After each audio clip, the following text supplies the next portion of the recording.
Ladies and gentlemen, please welcome back to the stage Tammy Baumick.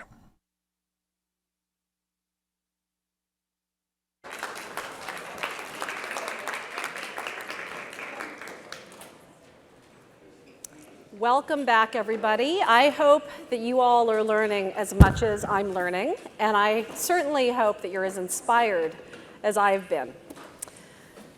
So it is my great privilege to introduce our next speaker. Alvaro Bedoya was sworn in May 16, 2022, as a Commissioner of the Federal Trade Commission. Prior to his appointment, he was founding director of the Center on Privacy and Technology at Georgetown University Law Center. He previously served as the first chief counsel to the Senate Judiciary Subcommittee on Privacy, Technology, and the Law after its founding in 2011, and chief counsel to former Senator Al Franken of Minnesota. Prior to that, he was an associate at the law firm WilmerHale.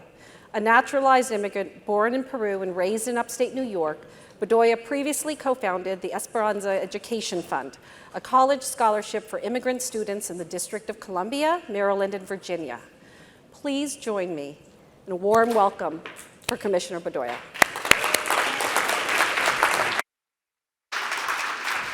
Thank you very much. And thank you, Tammy, for that kind introduction. As I just get the levels here. As I said to her backstage, I have 2 young kids at home, and I see a lot of Roblox in our future. So I understand I'm here with you for just a few moments, and so I want to focus all of our time together on just one question, which is what we can do to help teenagers online to protect them against mental health issues.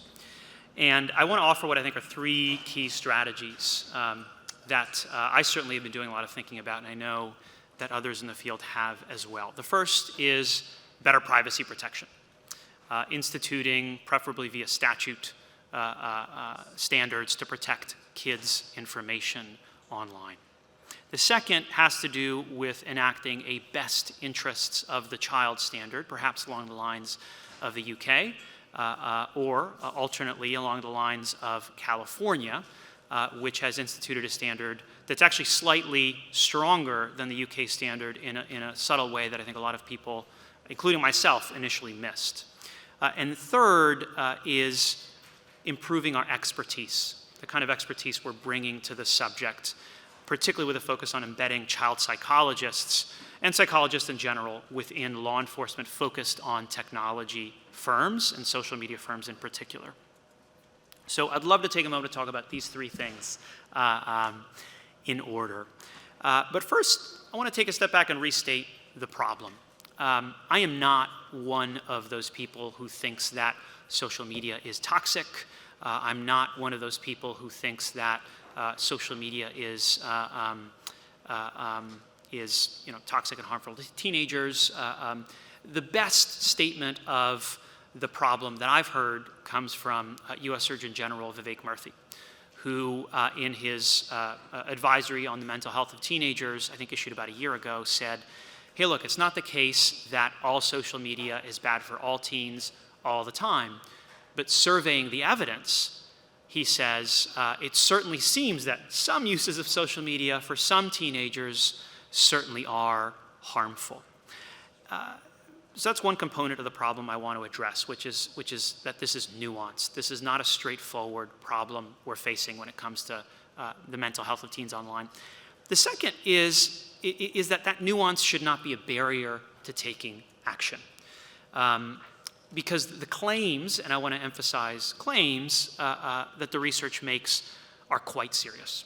We are talking about statistically significant increases in medically diagnosable, i.e. clinical depression, clinical anxiety, suicidal ideation, and thoughts of self-harm.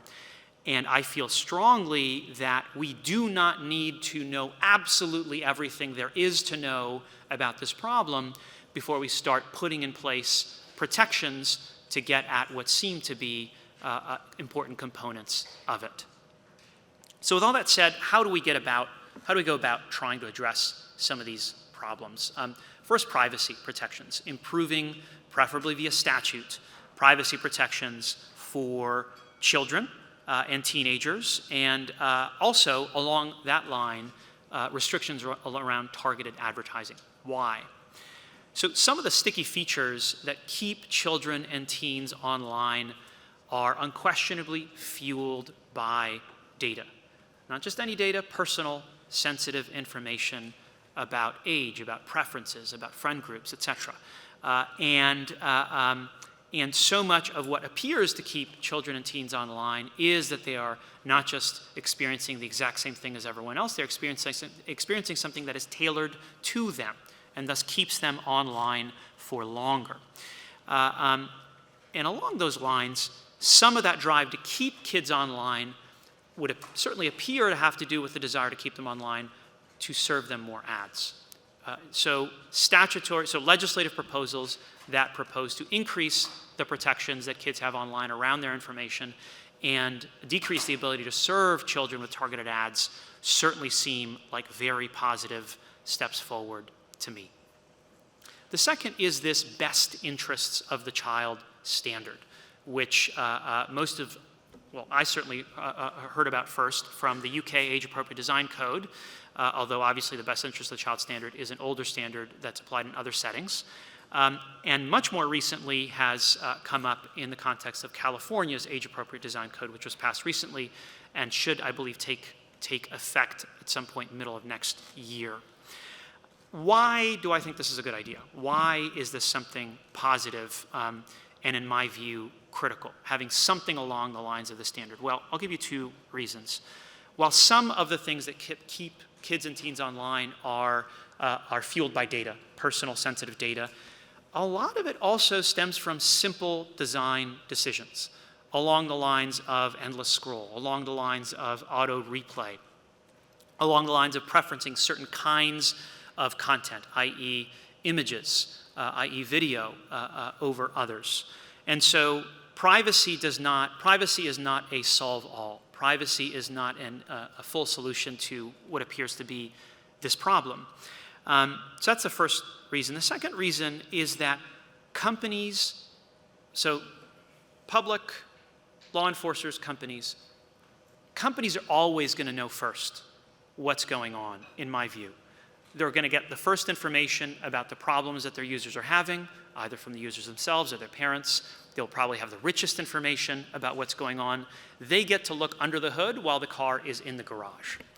And so what I see as the value of the best interest of the child standard is that it imposes upon the company a broad duty to look under the hood in the privacy and the confines of that own company and figure out what's the problem and how do we protect children.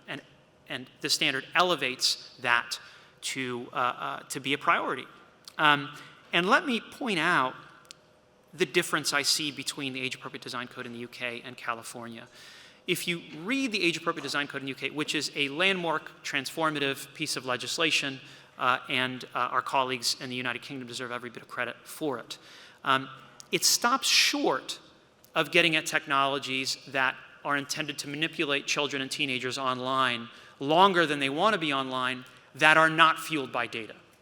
They go very far in saying if you are using data to keep children and teens online longer than they want to be, that's covered. And we discourage that, and here are the reasons why.